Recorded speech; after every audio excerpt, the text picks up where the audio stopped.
the dark side of artificial intelligence, ChatGPT, Deepseek, or whatever. It's not exactly a dark side. So, welcome back. Previously, we spoke about common terms, what is RAG systems, and how can you speak or you can talk to artificial intelligence to get the most benefits of using it. But in fact, artificial intelligence also has some limitation. Now, it's time to explore those limitations together. First and foremost is hallucination.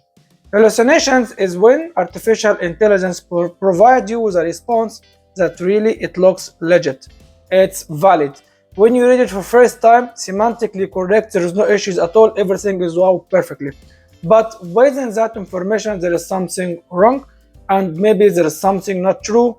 Let's say that book author is not valid, movie which not exist, a person names which not, it's fictional. So from where comes this hallucination in artificial intelligence? First and foremost, artificial intelligence developed by humans. It's mimicking our behavior that I am the most knowledgeable person ever. I can know it all and nobody knows better than me. I don't know, maybe there's something. Also another thing that it's a way of thinking. We are as a human being, we are not machines. We are not trained to give a quick response and answer regardless of the validity of the information that we are looking for. So that differences of thinking between artificial intelligence and the human being is a reason for these hallucinations. How can you mitigate or how can you avoid all these artificial intelligence limits? I will discuss this later at the end of the video. Artificial intelligence could be biased, unfortunately, because artificial intelligence is trained on a specific set of data. So I don't know who trained this artificial intelligence. So let's say, and let's be honest, if someone would like to use this artificial intelligence for its own purpose, it could train this model on a specific data which will eliminate or remove a whole race, a whole religion, which could distort other people from knowing something because it's already removing these people from this equation or formula. So based on the trained data set, artificial intelligence is going to respond to you. So it's very important to know who built this artificial intelligence and be prepared that there is a possibilities that not everything you will be provided with, it will be fairly and equally. Maybe there is some bias in this training. Another is lack of knowledge. Artificial intelligence is really so expensive to train them on a set of data. It takes a huge amount of resources.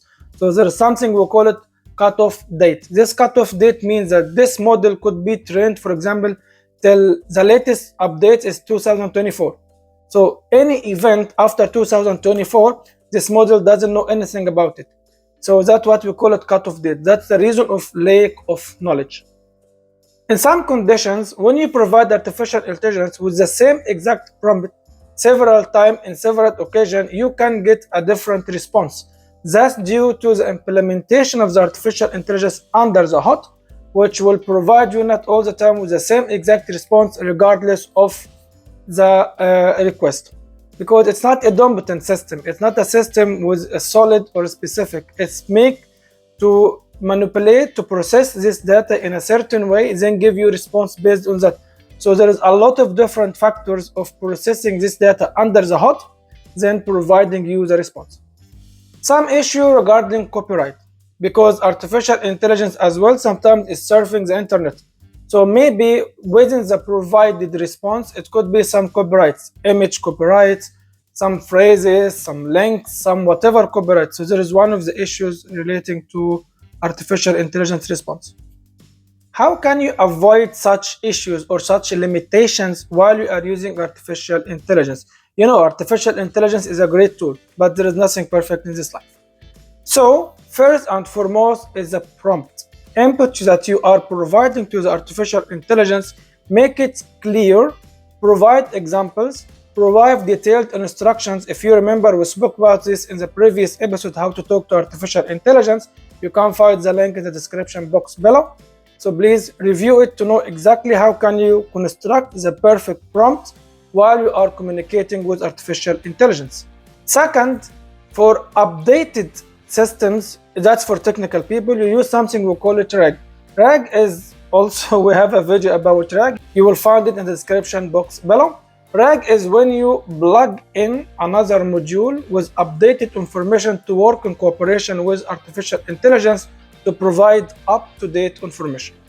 Feedback. Some large language model accepting the user to give a feedback. For example, artificial intelligence provides you with some response and you know what is wrong.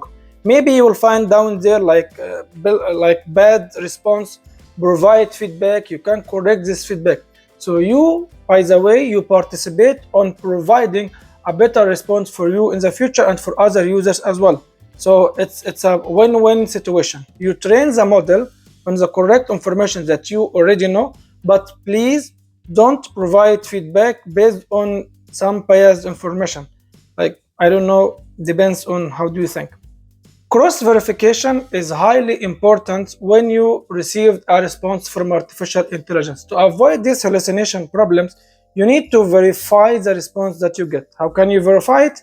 You can check this information from different perspectives. You can read articles, you can take the keywords and make another search. That will take us to the next level of cross verification as well, is using different models. Maybe you can provide the same exact input. Let's say that you are using ChatGPT. You take a copy from the same prompt and you provide it to Deepseek. You take the same and you provide it to another large language models. By this way, you will have the same input but with different model, and then you can compare the responses between them. That's also considered cross verification also. It is highly important and recommended for everyone to not provide artificial intelligence with a sensitive information. Don't provide with your like security number, social number, your ID number, full name, full dates, like things that could be used against you in the future. So don't provide it with personal identifiable information or personal health information or card number for bank account or whatever. Use artificial intelligence for general knowledge and publicly accessible only. That to protect yourself from any security. Artificial intelligence is a great tool, but there is nothing secure 100%. Be prepared to only talk to it, not provide any sensitive information. That was the dark side of artificial intelligence, and hopefully by this video now you know how can you safely interact and get information from artificial intelligence.